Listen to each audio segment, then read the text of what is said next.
The Little Red Hen by Florence White Williams. A little red hen lived in a barnyard.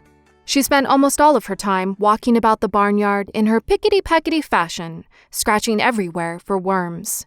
She dearly loved fat, delicious worms and felt they were absolutely necessary to the health of her children. As often as she found a worm, she would call "chuck, chuck, chuck" to her chickies. When they were gathered about her, she would distribute choice morsels of her tidbit. A busy little body was she. A cat usually napped lazily in the barn door, not even bothering herself to scare the rat, who ran here and there as he pleased.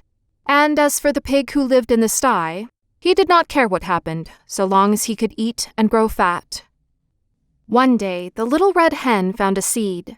It was a wheat seed, but the little red hen was so accustomed to bugs and worms that she supposed this to be some new and perhaps very delicious kind of meat.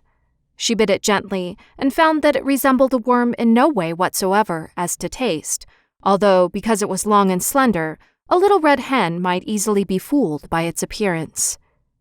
Carrying it about, she made many inquiries as to what it might be. She found it was a wheat seed, and that, if planted, it would grow up, and when ripe, it could be made into flour, and then into bread. When she discovered that, she knew it ought to be planted. She was so busy hunting food for herself and her family that, naturally, she thought she ought not to take time to plant it. So she thought of the pig, upon whom time must hang heavily, and of the cat who had nothing to do, and of the great fat rat with his idle hours, and she called loudly, "Who will plant the seed?" But the pig said, "Not I." And the cat said, "Not I." And the rat said, "Not I." "Well then," said the little red hen, "I will." And she did.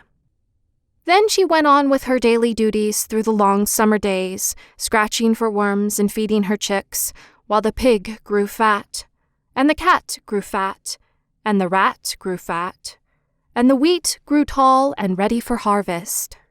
So one day the little red hen chanced to notice how large the wheat was and that the grain was ripe, so she ran about calling briskly, "Who will cut the wheat?" The pig said, "Not I." The cat said, "Not I." And the rat said, "Not I." "Well then," said the little red hen, "I will." And she did. She got the sickle from among the farmer's tools in the barn and proceeded to cut off all of the big plant of wheat. On the ground lay the nicely cut wheat, ready to be gathered and threshed, but the newest and yellowest and downiest of Mrs. Hen's chicks sat up peeping in their most vigorous fashion, proclaiming to the world at large, but most particularly to their mother, that she was neglecting them. Poor little red hen! She felt quite bewildered and hardly knew where to turn. Her attention was sorely divided between her duty to her children and her duty to the wheat, for which she felt responsible. So again, in a very hopeful tone, she called out, "Who will thresh the wheat?" But the pig, with a grunt, said, "Not I." And the cat, with a meow, said, "Not I." And the rat, with a squeak, said, "Not I." So the little red hen, looking, it must be admitted, rather discouraged, said, "Well, I will then." And she did.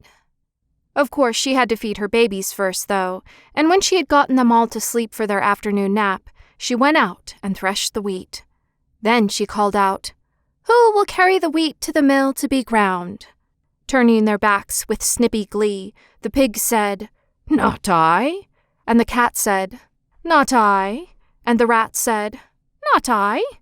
So the good little red hen could do nothing but say, "I will then." And she did.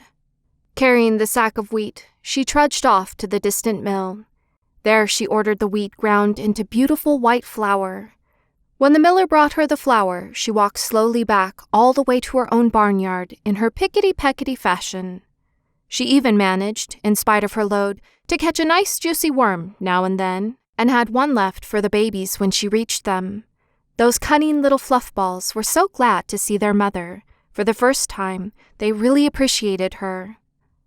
After this really strenuous day, Mrs. Hen retired to her slumbers earlier than usual.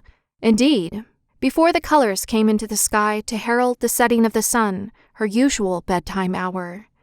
She would have liked to sleep late in the morning, but her chicks, joining in the morning chorus of the hen yard, drove away all hopes of such a luxury.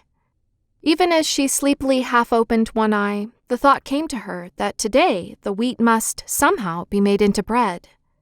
She was not in the habit of making bread, although, of course, anyone can make it if he or she follows the recipe with care, and she knew perfectly well that she could do it if necessary.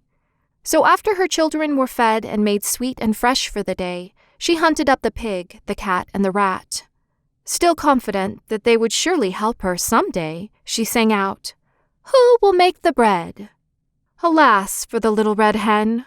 Once more her hopes were dashed, for the pig said, "Not I." The cat said, "Not I." And the rat said, "Not I." So the little red hen said once more, "I will then." And she did. Feeling that she might have known all the time that she would have to do it all herself, she went and put on a fresh apron and spotless cook's cap. First of all, she would set the dough, as was proper. When it was time, she brought out the molding board and the baking tins, molded the bread, divided it into loaves, and put them into the oven to bake. All the while the cat sat lazily by, giggling and chuckling. And, close at hand, the vain rat powdered his nose and admired himself in the mirror. In the distance could be heard the long-drawn snores of the dozing pig. At last the great moment arrived. A delicious odor was wafted upon the autumn breeze. Everywhere the barnyard citizens sniffed the air with delight. The red hen ambled in her pickety-peckety way toward the source of all this excitement. Although she appeared to be perfectly calm, in reality she could only with difficulty restrain an impulse to dance and sing. For had she not done all the work on this wonderful bread? Small wonder that she was the most excited person in the barnyard. She did not know whether the bread would be fit to eat, but, joy of joys, when the lovely brown loaves came out of the oven, they were done to perfection. Then, probably because she had acquired the habit, the red hen called, "Who will eat the bread?"